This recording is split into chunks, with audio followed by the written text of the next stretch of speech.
The admiration surrounding Jiddu Krishnamurti often exceeds the actual scope of his work. Many of his followers speak of him as if he were a complete philosopher, sage, or spiritual authority, when in reality, his contribution was confined almost entirely to the domain of psychology. His subject was the human mind: fear, desire, attachment, conditioning, memory, thought, conflict, and observation. He examined these relentlessly and with unusual clarity. But clarity in psychological observation should not be mistaken for comprehensive wisdom.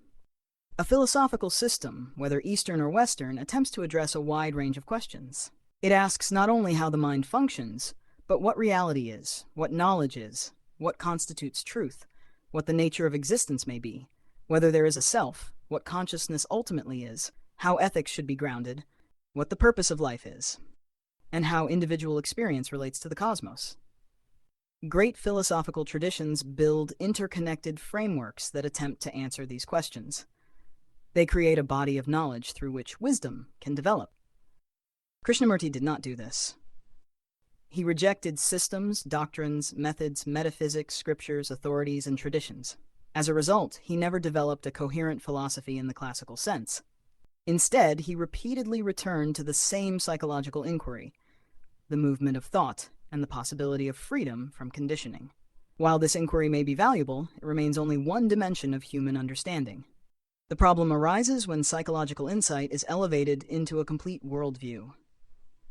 Understanding fear is not the same as understanding reality. Observing thought is not the same as establishing a theory of knowledge.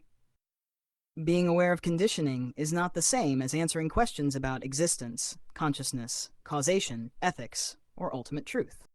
A person may become highly skilled in analyzing psychological processes while remaining silent on many of the questions that have occupied philosophers, sages, and spiritual traditions for millennia. Krishnamurti's admirers often celebrate his rejection of tradition as evidence of depth, yet rejecting a subject is not the same as mastering it. He was not a scholar of the Vedas, not a systematic metaphysician, not a practitioner of classical yoga, not a teacher of spiritual disciplines, and not an authority on occult or esoteric traditions.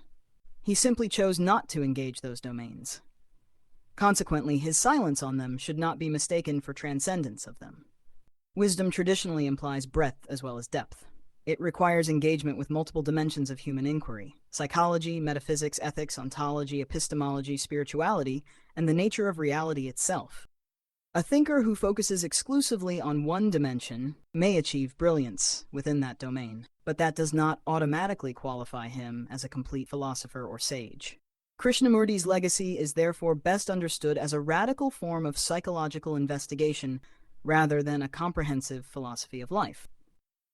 His work may help individuals understand the mechanisms of thought and conditioning, but it does not provide the broader intellectual and spiritual architecture that philosophical traditions have historically regarded as necessary for wisdom.